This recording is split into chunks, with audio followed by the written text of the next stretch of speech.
जी, अस्सलाम वालेकुम। उम्मीद है कि आप तमाम दोस्त खैरियत से होंगे। इस वक्त रशिया में सूरत हाल बहुत ख़राब है और गुज़िश्ता काफ़ी अरसे से जब से रशिया यूक्रेन की जंग चल रही है, उसके बाद से पूरी दुनिया के ऊपर इसके बहुत असरात हुए हैं। और तो और हमारे जैसे मुल्क जो बहुत दूर बैठे हुए हैं, जब रशिया ने यूक्रेन के ऊपर हमला किया था, जिस तरह से यूरोप ने रशिया से तेल और गैस का बाइकआउट किया, फिर पूरी दुनिया में गैस की प्राइसेस बढ़ी, तो हमें तो बहरहाल ना चाहते हुए भी उसकी कीमत अदा करना पड़ी। लेकिन अब मसला यह है कि इस वक्त रशिया में हुआ क्या है। रशिया में एक काबिल एतमाद आदमी ने धोखा दे दिया प्यूटन साहब को।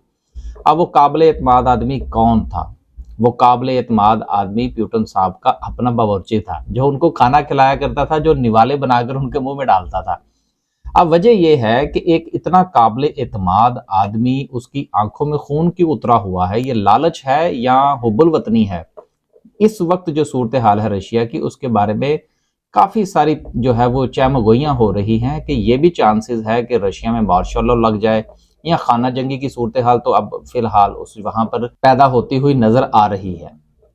अब वजह यह है कि ये जो वैगनर ग्रुप है ये आया कहाँ से था? वैगनर ग्रुप जो है ये बेसिकली प्यूटन साहब ने खुद खड़ा किया था। अब ये कहानी जो है ये आज या कल से शुरू नहीं हुई, ये आज से तकरीबन तकरीबन कुछ 10 साल पुरानी बात है कि 2014 के अवाइल के अंदर प्यूटन साहब को ये सूझा कि उनकी कोई प्राइवेट ग्रुप भी होना चाहिए जिसको वो बवक्ते ज़रूरत इस्तेमाल कर सकें, और इस सिलसिले में उन्होंने वैगनर ग्रुप जो है उसको तश्कील दिया। अब ये वैगनर ग्रुप जो है और जो प्रीवियसली प्यूटन साहब का बावर्ची रहा है, अब ये प्रेगोजिन जो था ये प्यूटन का पहले बावर्ची था, उनका ख्याल रखता था। फिर 2014 के अंदर जब प्यूटन साहब ने सोचा कि मेरी कोई प्राइवेट आर्मी भी होनी चाहिए जिसको बवक्ते ज़रूरत इस्तेमाल किया जा सके, तो उन्होंने उसकी सरबराही जो है वो अपने बावर्ची को दे दी।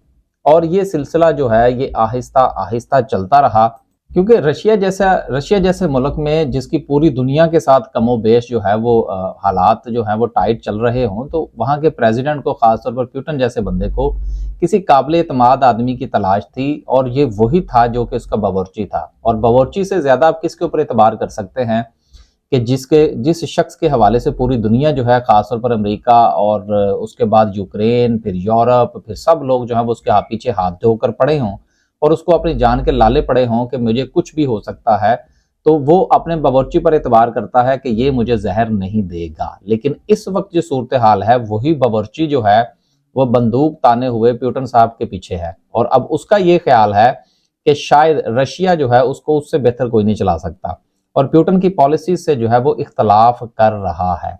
अब इख्तलाफ की वजह क्या बनी?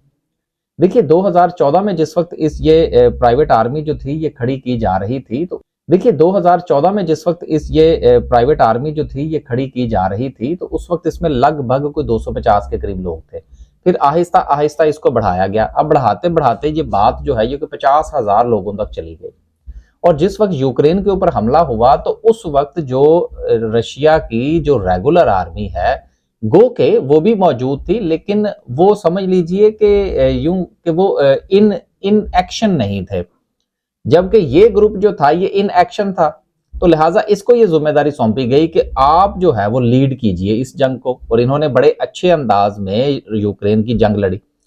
अब जो बातें जो सामने आ रही हैं, वो जो एतमाद का फुकदान आया सदर प्यूटन और बावर्ची के दरमियान, वो ये था कि जिस वक्त रशिया ने यूक्रेन को काफी पीछे धकेल दिया, उनका काफी नुकसान कर दिया, जो जिस इलाके के ऊपर ये कब्जा करना चाह रहे थे वो कब्जा भी कर लिया, सारे काम हो गए, तो अब शायद उनको ऐसा लगा कि इनका काम पूरा हो गया। अब ये अभी तक इल्जाम तराशियां हैं, अब इसके कुछ हकायक जो है वो सामने नहीं आए। कहा यह जा रहा है कि जो बावर्ची है, अब ये बावर्ची का लफ्ज मैं इसलिए इस्तेमाल कर रहा हूं क्योंकि वो निकला वहां से है। अब इस वक्त वो सिपा सलार बन चुका है, तो इसके बारे में तो आप कुछ नहीं कह सकते, क्योंकि इस वक्त वो 50,000 से ज्यादा लोगों को लीड कर रहा है, जो कि इन एक्शन आर्म फोर्सेस हैं। और इस वक्त ये कहा जाता है कि ये फोर्स जो है ये रेगुलर आर्मी से ज्यादा बेहतर जो है वो लड़ सकती है, कि जी हालात जो हैं वो कंट्रोल हो जाएंगे। और उन्होंने कह दिया है कि नहीं जी, हम अपने जो है वो दस्तों को रोक रहे हैं। ये अभी सिर्फ कहानियां हैं, अभी इसमें कोई सॉलिड न्यूज जो है वो सामने नहीं आई। खैर, बात ये है कि अब वो ये कहते हैं कि जी रशियन एयरफोर्स ने हमारे ऊपर जो है वो हमला किया, जिसकी वजह से हमारा जानी नुकसान हुआ है।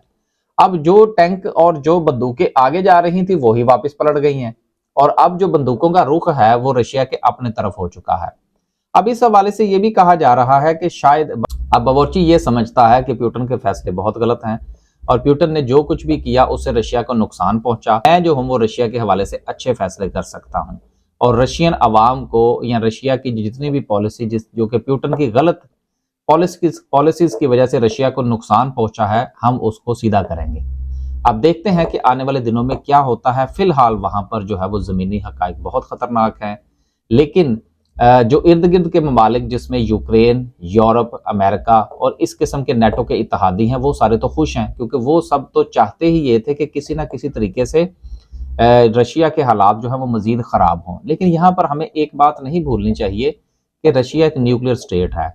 अगर बावर्ची जैसे मसखरे जो हैं वो अगर किसी तरीके से इस पर काबिज हो जाते हैं किसी भी अंदाज से, तो दुनिया के लिए भी नुकसान का बायस बन सकते हैं। इस वक्त तो बहुत सारे लोगों को लगता है कि रशिया को अपनी पड़ गई है और यूक्रेन के हालात अब बेहतर हो जाएंगे, लेकिन अगर वाकयातन ऐसा हो जाता है कि जिस तरह से कि वो चाहते हैं, तो कुछ ऐसे नताज भी सामने आ सकते हैं जो कि शायद किसी ने सोचे भी ना हो। तो देखते हैं कि कल का सूरज जो है वो कौन सी नई खबर लेकर आता है। फिलहाल अभी तक जो हालात हैं वो कशीदा है।